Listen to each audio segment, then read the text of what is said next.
The child has wandered beyond the firelight. No one noticed when. The mother looks up from scraping hide, counts the shadows. One missing. Night is coming. You are standing at the edge of camp 30,000 years ago. Behind you, warmth, the fire's circle of safety. Ahead, white landscape fading into gray, then nothing. Your breath freezes before it leaves your mouth. The cold here doesn't just discomfort, it erases. Fingers, toes, consciousness, life, in that order. You scan the tree line, snow, shadows, silence. Somewhere out there, a small human is alone.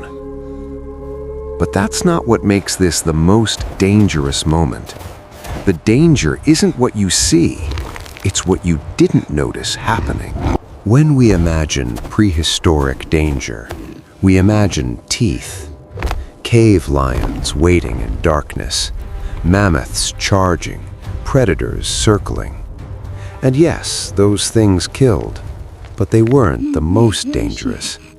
The most dangerous moment came during ordinary things, scraping a hide, collecting wood, walking back to camp. The moments that seemed safe. Death rarely announced itself. It entered through a crack in attention, a pause, a miscalculation, one moment of distraction while hands were busy with other survival. The Ice Age didn't need predators to kill you. It just needed you to stop noticing. Every single day required crossing the line between safety and risk. Not once, dozens of times. To reach the water source, you left the fire. To track the herd, you left the group. To gather enough wood for the night, you entered the forest alone. Movement was survival. Movement was death, both, always.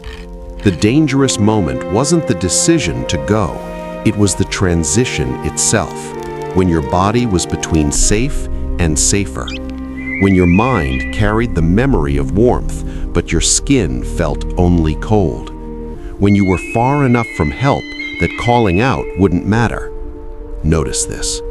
Ancient humans didn't move carelessly.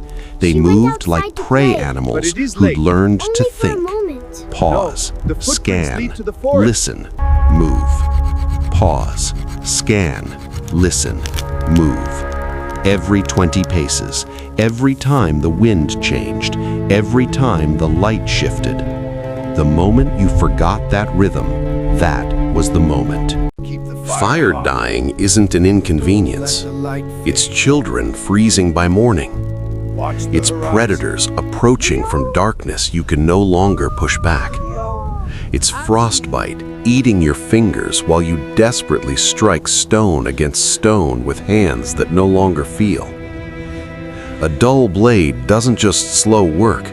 It means frozen fingers working twice as long to cut through hide, exposed skin, lost feeling, injury from a tool that slips. Missing this animal doesn't mean trying again tomorrow.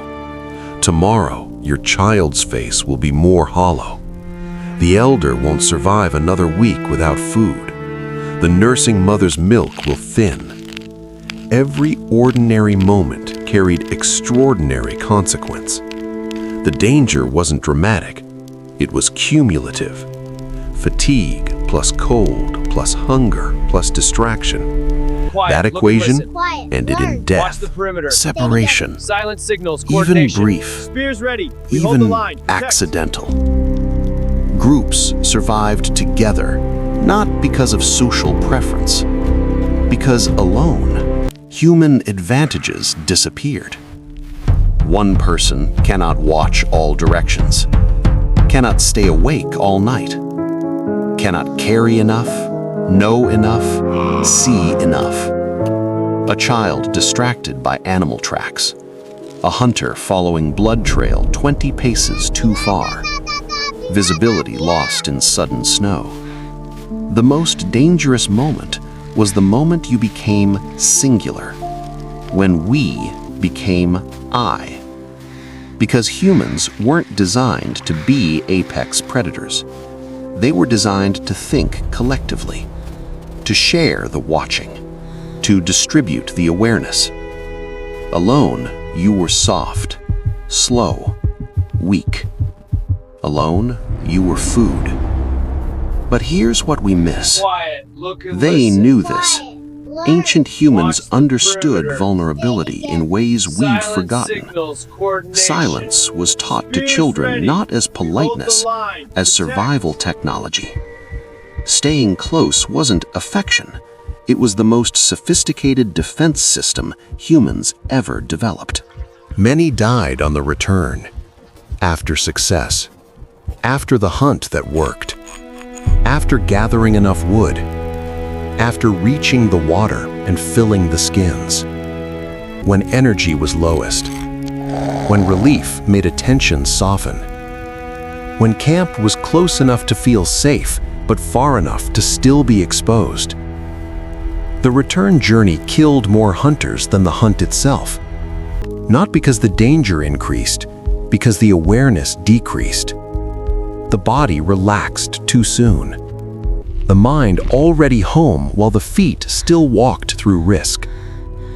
That gap between where you are and where you think you are, that's where death waited.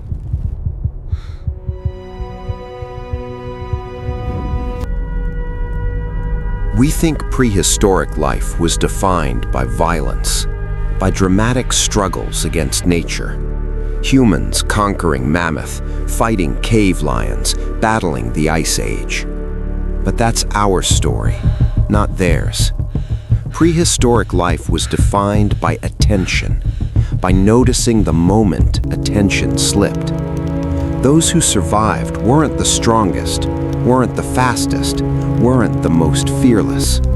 They were the ones who noticed they'd stopped noticing. The ones who felt the crack forming in awareness and corrected. The ones who understood that survival was not one dramatic battle. It was 10,000 small moments of not drifting. Intelligence wasn't tool-making. It was the capacity to recognize the most dangerous moment and return to awareness before that moment closed. 30,000 years ago, a mother counts shadows around the fire, one missing.